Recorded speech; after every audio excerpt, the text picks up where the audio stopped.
আমার প্রতি যা ওহী আসে আমি তার অনুসরণ করি।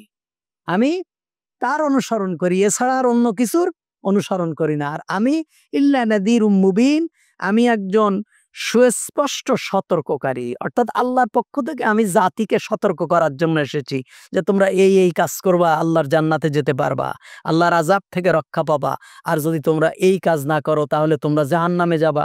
আল্লাহর অ্যা রাগের, আল্লাহর দুশমনে তোমরা পরিণত হবা, আল্লাহর লাআনত তোমাদের উপরে পড়বে। আমি এই সতর্ককারী, জাস্ট আমি তোমাদেরকে সঠিক রাস্তাটা বাতলাবার জন্য এসেছি। আমি তোমাদের উপর শক্তি প্রয়োগ করার জন্যও আসিনি। কেউ যদি ইসলাম কবুল না করে, নবী করিম সাল্লাল্লাহু আলাইহি ওয়াসাল্লাম তাদেরকে মেরেছেন, মেরে বলেছেন ইসলাম কবুল করো না হলে তোমাদেরকে ক্ষমা নেই, এমন আছে নাকি? নবী করিম সাল্লাল্লাহু আলাইহি ওয়াসাল্লাম কখনো কাউকে কোনোদিন, এবং আল্লাহ তাআলা বলেছেন যে আমি তো আপনাকে দারোগা করে পাঠাইনি। আমি আপনাকে দারোগা করে পাঠাইনি যে আপনি পিটায় মানুষদেরকে ইসলাম কবুল করাবেন। ব্যাস আপনি দাওয়াত দেবেন, আপনার কাজ হলো মানুষদের কাছে পৌঁছায় দেওয়া। আপনি পৌঁছায় দেবেন। কে ইসলাম কবুল করলো, কে দিন মানলো, কে দিন মানলো না, সেটা আপনার দেখার বিষয় না। আপনি মানুষদেরকে সত্য এবং মিথ্যাটা বলে দেবেন যে এটা সত্য, এটা হক, এটা বাতিল। এভাবে আপনি মানুষদেরকে সতর্ক করবেন। আমাদেরও দাওয়াতি কাজ এমন হওয়া উচিত যে আমরা মানুষদেরকে আমাদের সত্য কথাটা বলবো। আমাদের দাওয়াত দিতে গেলে কাউকে গালিগালাজ করতে হবে, কাউকে একেবারে ঘায়েল করে দিতে হবে। অমুক কাফের, অমুক মুশরিক, অমুক ফাসেক, অমুক বেঈমান, অমুকের পিছনে নামাজ হবে না, অমুক ইহুদিদের দালাল, অমুক কুফরি। আমরা কখনো এই ধরনের কথা বলবো না। যারা এই ধরনের কথা বলে তাদের দাওয়াতও আমরা গ্রহণ করব না, তাদের ওয়াজও আমরা শুনবো না। কারণ কি? আমাদের তো এটা দায়িত্ব না। আমি মানুষদেরকে বলবো ভাই আল্লাহ তাআলা এই কথা বলেছেন, আল্লাহ নবী করিম সাল্লাল্লাহু আলাইহি ওয়াসাল্লাম আমাদেরকে এ কথা বলেছেন। আল্লাহ তাআলা যদি আপনার কলবে হেদায়েত লিখে রাখে, আল্লাহ তাআলা আপনাকে হেদায়েত দেবে। আর যদি আপনার কলবে হেদায়েত না থাকে তাহলে আল্লাহ তাআলা আপনার হেদায়েত, আপনার কলবে না থাকলে আপনি হেদায়েত পাবেন না। আল্লাহ তাআলা বলেছেন লা ইকরাহা ফিদ্দিন ক্বাদ তাবায়্যানার রুশদু মিনাল গায়য়্যি ফামান ইয়াকফুর বিত্তাগুত। সত্য এবং মিথ্যা থেকে পার্থক্য করে দেওয়া হয়েছে। দ্বীনের মধ্যে কোনো জবরদস্তি নেই। কাউকে ঘাড়ে লাঠি মেরে, কাউকে গালিগালাজ করে, কাউকে দলের মধ্যে নিয়ে আসতে হবে এমনটা না। কাউকে গালিগালাজ করে দলের মধ্যে নিয়ে আসতে হবে, কাউকে লাঠি মেরে, কাউকে শক্তি প্রয়োগ করে, ক্ষমতা দেখায় আমার দলই করা লাগবে, আমার দ্বীনই তোমার মানা লাগবে, এমনটা নয়। এভাবে দ্বীন প্রচার মুহাম্মদুর রাসূলুল্লাহ সাল্লাল্লাহু আলাইহি ওয়াসাল্লাম আমাদেরকে শিখাননি।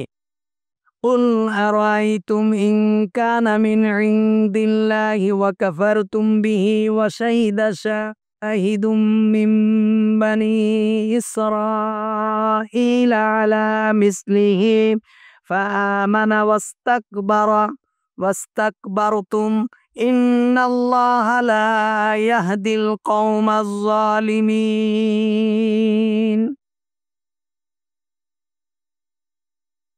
কুল, আপনি বলুন, আরাআইতুম, তোমরা ভেবে দেখেছো কি, ইন কানা, যদি তা হয়ে থাকে, মিন ইনদিল্লাহ, আল্লাহর পক্ষ থেকে, ওয়াকাফারতুম বিহি ওয়া শাহিদা শাহিদুম মিন বানি ইসরাঈলা আলা মিসলিহি, আর তোমরা তাকে অস্বীকার করো, তোমাদের পরিণাম কি হবে? অথচ বলছে যে আল্লাহর, তোমরা কি ভেবে দেখেছো? যদি তা হয়ে থাকে মিন ইনদিল্লাহ, আল্লাহর পক্ষ থেকে, অর্থাৎ আল্লাহ তাআলা কাফেরদেরকে বলছেন তোমরা কি ভেবে দেখেছো? এই কোরআন যদি আল্লাহর পক্ষ থেকে হয়ে থাকে, তোমরা তো বলছো মুহাম্মদ সাল্লাল্লাহু আলাইহি ওয়াসাল্লামের বানানো কিতাব, মুহাম্মদ সাল্লাল্লাহু আলাইহি ওয়াসাল্লামের রচনা করা কিতাব। তো এটা যদি আল্লাহর পক্ষ থেকে হয়ে থাকে, যেটাকে তোমরা অস্বীকার করো, যার সাথে তোমরা কুফরি করো, তাহলে তোমাদের পরিণাম কি হবে তোমরা কি ভেবে দেখেছো? অথচ ওয়াশাহিদা শাহিদুম মিন বানি ইসরাঈলা আলা মিসলিহি, অথচ বনি ইসরাইল থেকে একজন সাক্ষী তার অনুরূপ সাক্ষ্য দিয়েছে, ফাআমানা, এবং ঈমান এনেছে, ওয়াস্তাকবারতুম, এবং ঈমান এনেছে, ওয়াস্তাকবারতুম, অথচ তোমরা অহংকার করছো। বলছে এই কিতাবের সাক্ষী দিয়েছে বনি ইসরাইলের লোক, এবং তারা ঈমান এনেছে এই কিতাবের প্রতি। নবীরা কি? মুহাম্মদ সাল্লাল্লাহু আলাইহি ওয়াসাল্লাম আসবেন, তার উম্মত হবে, আল্লাহর কাছে দরখাস্ত করেছে যে আল্লাহ, আমি যদি নবী না হয়ে শেষ নবীর উম্মত হতে পারতাম, যেই নবীর উপর তোমার পক্ষ থেকে কোরআন নাজিল হবে। সুবহানাল্লাহ। আল্লাহ তাআলা ঈসা আলাইহিস সালাতু ওয়াস সালামের ফরিয়াদকে কবুল করেছে।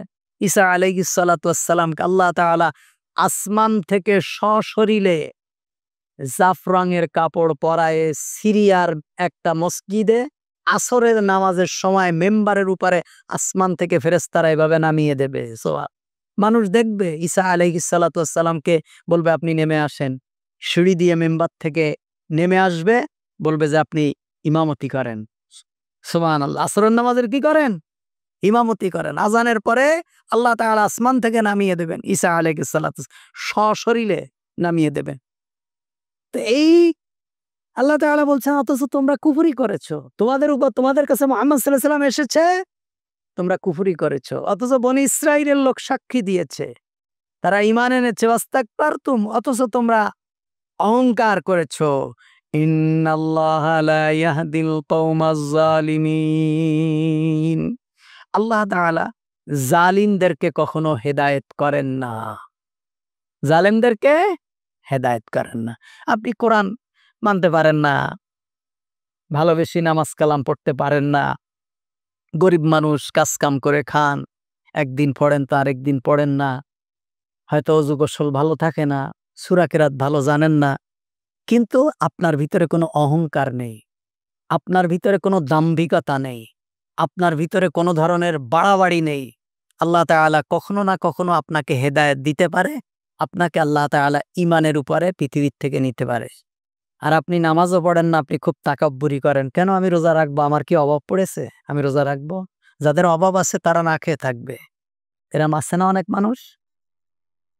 এরকম জালেম এখন মায়ের ভয় তাইতে এই ধরনের কথাবার্তা বলে না, কিন্তু আমরা ছোটবেলায় অনেক শুনেছি যে যারা একটু ধনী পরিবারের তারা বলতো যে আমরা রোজা থাকবো কেন, আমরা না খেয়ে থাকবো।